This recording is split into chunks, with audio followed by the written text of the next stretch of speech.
Queridos irmãos da Igreja Presbiteriana Memorial, graça e paz do Senhor Jesus. Quero saudá-los, saudar o reverendo Alfredo Oliveira, saudar toda a Igreja pelos seus 28 anos de existência e agradecer o convite da Igreja de participar dessas comemorações. Cerca de um ano atrás estive entre vocês na mesma ocasião e agora impossibilitado de fazê-lo pessoalmente. Me valho desse recurso, bem como outros colegas pastores que também estão fazendo, para trazer uma palavra de encorajamento, uma palavra a essa querida igreja. Aqui eu queria lembrar a vocês as palavras do Senhor Jesus em Mateus 16, a respeito da igreja. As palavras de Jesus foram motivadas por uma pergunta inicial que ele fez aos discípulos sobre quem a multidão pensava que Jesus era, quem ele era. E os discípulos disseram, uns acham que o Senhor é um profeta, o Senhor é como Jeremias, ou até como João Batista. E então Jesus pergunta a Pedro, pergunta aos discípulos, aliás, vocês quem acham que eu sou? Que acham que eu sou? E o Pedro, tomando a frente, como lhe era peculiar, respondeu as palavras memoráveis do verso 16, dizendo, tu és o Cristo, o Filho do Deus vivo. A isso Jesus disse as seguintes palavras que eu quero tomar como base para uma breve devocional, uma reflexão a respeito da igreja, por entender que elas são bem atuais e relevantes para nós. Eu passo a ler. Então Jesus lhe afirmou, bem-aventurado és Simão Barjonas, porque não foi carne e sangue que tu revelaram, mas meu Pai que está nos céus. Também eu te digo que tu és Pedro, e sobre esta pedra edificarei a minha igreja, e as portas do inferno não prevalecerão contra ela. Dar-te-ei as chaves do reino dos céus, o que ligares na terra terá sido ligado nos céus, e o que desligares na terra terá sido desligado nos céus. Que palavra abençoada do Senhor Jesus. Eu queria destacar aqui dessas palavras alguns pontos a respeito da igreja, para a nossa reflexão e também para o nosso conforto.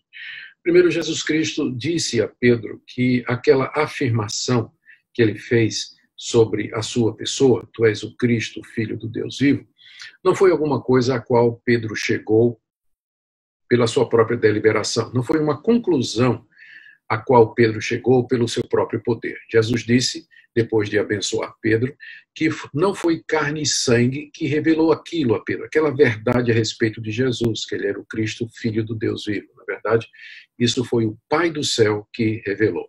E aqui nós temos um primeiro ponto que eu gostaria de trazer. Ninguém pode crer que Jesus é o Filho de Deus, a não ser por divina revelação. Carne e sangue não podem levar uma pessoa a essa conclusão. Uma pessoa pode ler os livros de história, pode ler a Bíblia, pode ler outras fontes extra-bíblicas a respeito de Jesus e de sua vida, pode ouvir todos os argumentos dos cristãos, estudar toda a teologia a respeito da pessoa de Cristo, mas se Deus não abrir a sua mente e o seu coração, essa pessoa nunca vai crer de coração que Jesus de Nazaré, de fato, é o Filho de Deus, que ele foi enviado a esse mundo por Deus para ser o nosso Salvador, para morrer pelos nossos pecados. E essa é a porta de entrada da igreja. A igreja, nós podemos dizer então, é composta de todos aqueles que foram chamados por Deus, iluminados por Deus, para compreender quem é Jesus Cristo. É isso que define a membresia da igreja. É possível, então, você ter uma comunidade, que a gente chama de igreja, mas que nem todo mundo a ela pertencente, que está inscrito no hall de membros, de fato faz parte da verdadeira igreja, porque ainda não tem esse conhecimento de todo o coração. Não lhes foi dado, ainda não perceberam, não creram do fundo do coração que Jesus Cristo é o Filho de Deus, que ele é o Filho do Deus vivo, Senhor de tudo e de todos. Então, essa é o primeiro ponto aqui, uma definição do que é a igreja. A igreja é a comunidade daqueles a quem foi dado esse conhecimento. É a comunidade dos eleitos, dos escolhidos de Deus antes da fundação do mundo. O mundo, fora da igreja, fora dessa comunidade, pode ter até boas impressões a respeito de Jesus, achar que ele é uma pessoa extraordinária, uma pessoa legal, mas, na verdade, está longe do verdadeiro conhecimento de pertencer à Igreja de Deus. Segunda coisa que eu queria destacar aqui é que é sobre essa verdade que a igreja se edifica. Jesus disse, eu te digo que tu és Pedro, e sobre esta pedra, essa declaração que você acabou de fazer, eu edificarei a minha igreja. A comunidade dos santos, ela está erigida sobre o fundamento da pessoa de Jesus, que Jesus é o Cristo, que ele é o Salvador, que morreu por nós e que ressuscitou dentre os mortos. Esse é o fundamento da igreja, e nenhum outro fundamento. Ela não está baseada no nosso esforço humano, no nosso mérito humano, nos recursos financeiros, na nossa habilidade de administrar, de gerenciar as coisas da igreja como instituição, mas a igreja se firma nessa verdade que Jesus é o Cristo, o Filho do Deus vivo. Terceiro ponto aqui que eu queria trazer nessa reflexão é que Jesus disse que as portas do inferno não prevaleceriam contra a igreja. Nós podemos entender portas do inferno aqui de diversas maneiras. Nós podemos entender como sendo a morte, nós podemos entender como sendo as legiões satânicas, o diabo e seus anjos.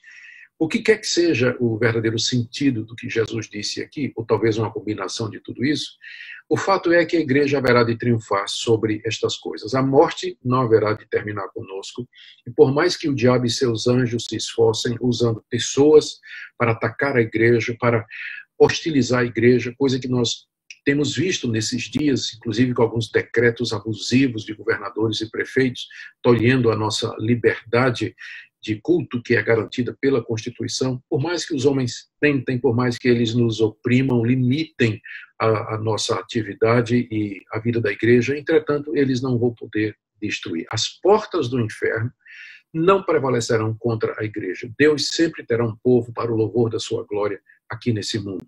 Um povo que é composto daqueles a quem Deus mostrou a verdade, que Jesus é o Cristo, o Filho do Deus vivo, um povo que está edificado sobre essa verdade. Portanto, a igreja sempre vai existir. Ela pode ser perseguida, ela pode passar por dificuldade, pode passar por sofrimento. Nessa pandemia nós sofremos financeiramente, fisicamente, crentes podem perder a vida com esse vírus, mas a igreja nunca vai deixar de existir. O inferno, a morte, a pandemia, o caos político, econômico, a grande onda de sofrimento financeiro que virá, nada disso vai terminar com a igreja. Deus sempre terá um povo para si. Quando Jesus vier a esse mundo, ele terá uma igreja que o espera com alegria. E a última coisa é a promessa que Jesus deu a Pedro aqui, que na verdade foi uma promessa dada a toda a igreja. Pedro aqui representando e falando pela igreja. Eu te darei as chaves do reino dos céus. As chaves do reino dos céus é a pregação do evangelho. É através da pregação do evangelho que nós abrimos o reino de Deus para os homens e é através do exercício das demandas do evangelho que nós fechamos o reino de Deus para os homens. A mesma mensagem que chama pecadores e ilumina sua mente e coração é a mesma mensagem que vai endurecer e que vai levar pecadores a se afastar de Deus. A igreja tem as chaves do reino dos céus, que é a proclamação do evangelho. É claro que o exercício da disciplina, que é uma manifestação do evangelho, é também compreendido como sendo o poder das chaves, o poder de excluir aqueles que se diziam crentes, mas por conta da sua vida imoral, da vida em incredulidade, uma vida em heresias, já provou que não é de fato daqueles que creem que Jesus é o Cristo, Filho do Deus vivo. Queridos, que palavras do Senhor Jesus, definindo o que é a igreja, dizendo qual o fundamento dela, afirmando que ela haverá de permanecer para todo sempre e reafirmando a sua missão, que é pregar o evangelho, abrir o reino de Deus para as pessoas. E o que for feito aqui, em nome de Cristo, terá sido concretizado, ratificado no reino dos céus. Essa é a vontade de Deus desde toda a eternidade. Portanto, fiquem firmes no meio dessa tribulação, no meio de todo esse sofrimento, no meio de toda essa angústia que nós estamos vivendo e experimentando. Confiemos no nosso Deus, confiemos no nosso Cristo, que é a base da sua igreja, e louvemos a Deus pela existência de igrejas locais, de igrejas fiéis, como a Igreja Presbiteriana Memorial, a igreja de vocês. Deus os abençoe, Deus os fortaleça em tudo, e mais uma vez, parabéns por mais um ano de existência. A nosso Deus, toda a glória.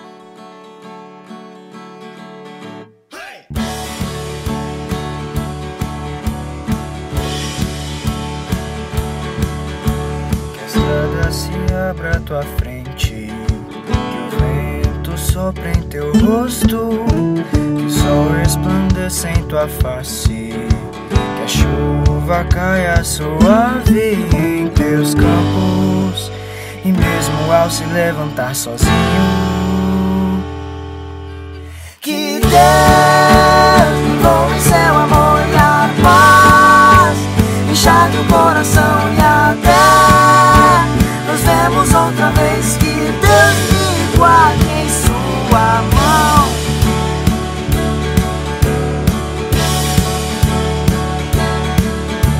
Que as gotas da chuva em teu rosto com a brisa lhe tragam alívio. Que as tarefas comuns e diárias não sejam um peso ao teu coração, e mesmo ao se levantar sozinho, dizer a luz, o Rei Jesus nasceu pra nos salvar.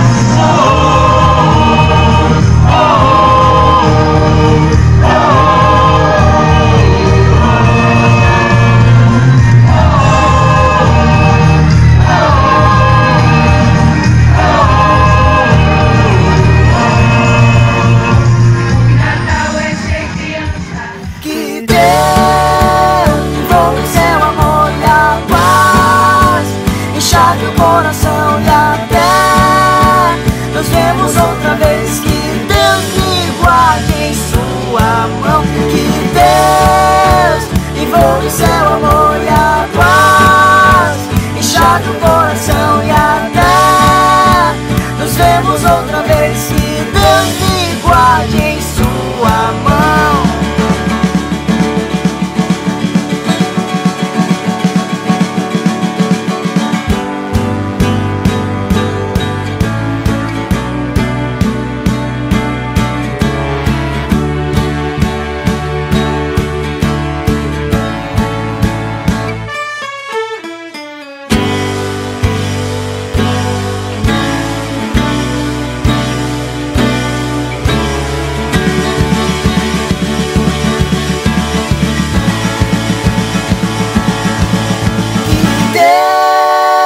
Envolva em seu amor e a paz, enxague o coração e a